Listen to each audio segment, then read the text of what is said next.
নবীজি সাল্লাল্লাহু আলাইহি ওয়াসাল্লামের যখন জন্ম হলো, যেই 12টি অলৌকিক বিষয় রয়েছে, এক নাম্বার হলো যখন নবী করিম সাল্লাল্লাহু আলাইহি ওয়াসাল্লামের জন্মের সময়ে প্রায় 12টি অলৌকিক ঘটনা ঘটেছিল।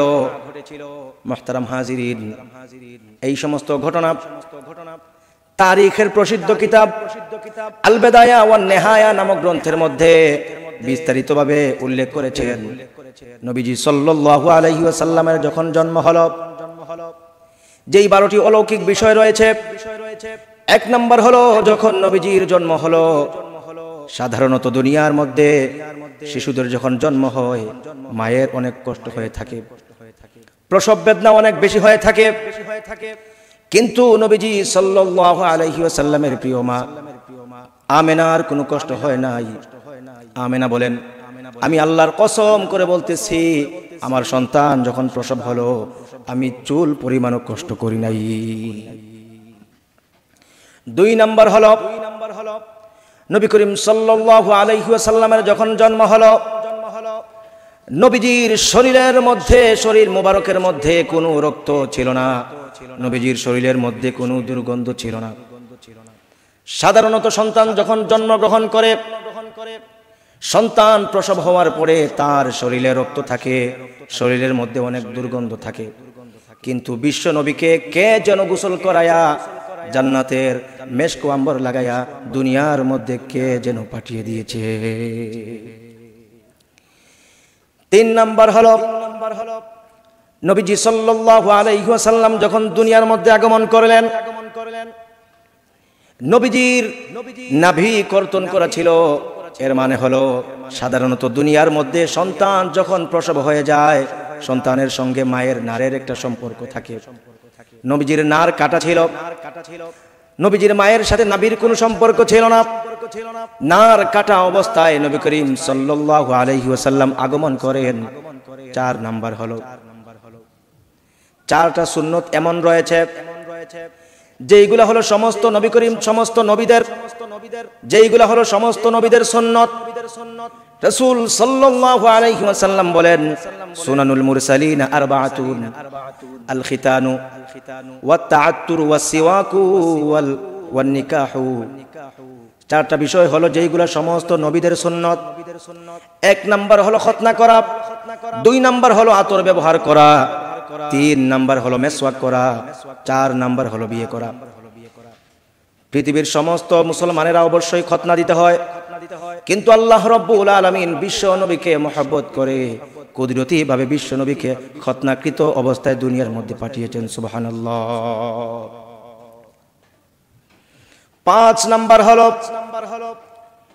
নবী করিম সাল্লাল্লাহু আলাইহি ওয়াসাল্লাম যখন জন্মগ্রহণ করলেন, জন্মগ্রহণ করার পর সঙ্গে সঙ্গে সিজদার মধ্যে আল্লাহ তাআলার কুদরতি পায়ে সিজদা দেওয়া শুরু করে দিলেন।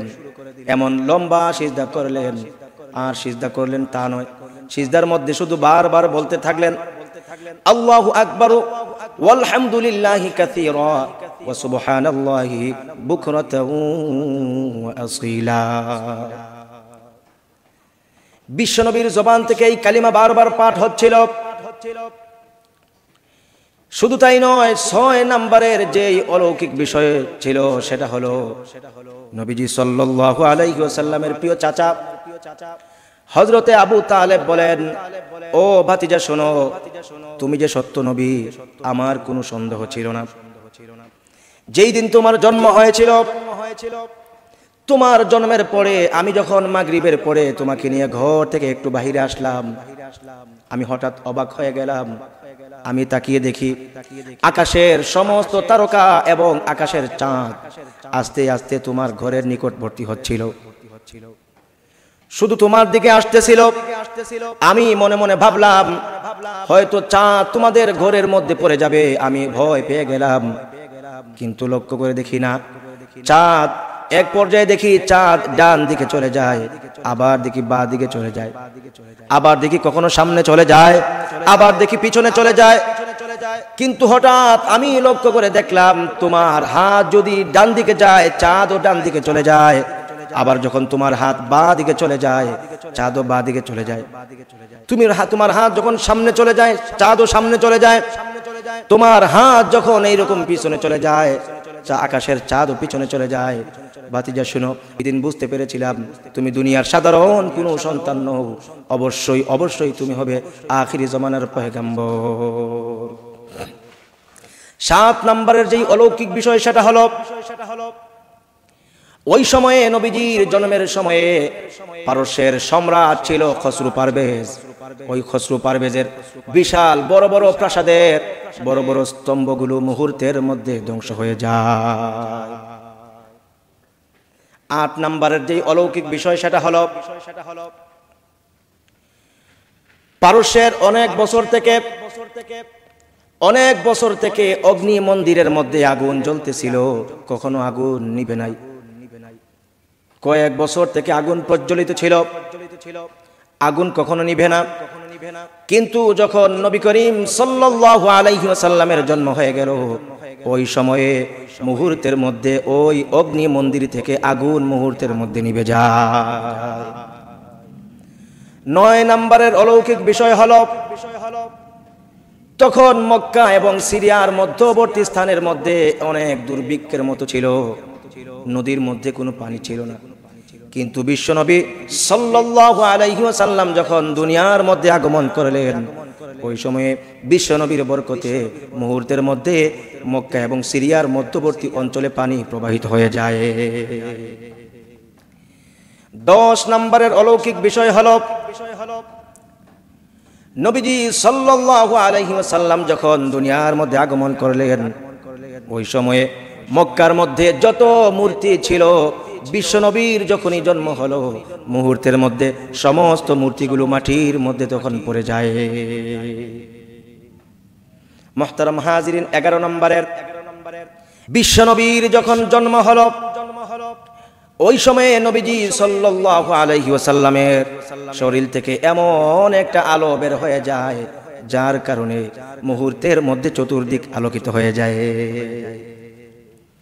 12 নম্বরের অলৌকিক বিষয় হলো যেই দিন নবীজি সাল্লাল্লাহু আলাইহি ওয়াসাল্লাম জন্মগ্রহণ করেন ওই সময়ে পারস্যের বড় বড় সম্রাট এবং পারস্যের বড় বড় পাদ্রীগণ ভয়ঙ্কর স্বপ্ন দেখতেছিল। ভয়ঙ্কর স্বপ্ন দেখার পরে তারা ইহুদি ধর্মের বড় বড় পণ্ডিতদেরকে জিজ্ঞেস করলো, কি ব্যাপার, এত ভয়ঙ্কর স্বপ্ন আমরা সবাই কেন দেখলাম?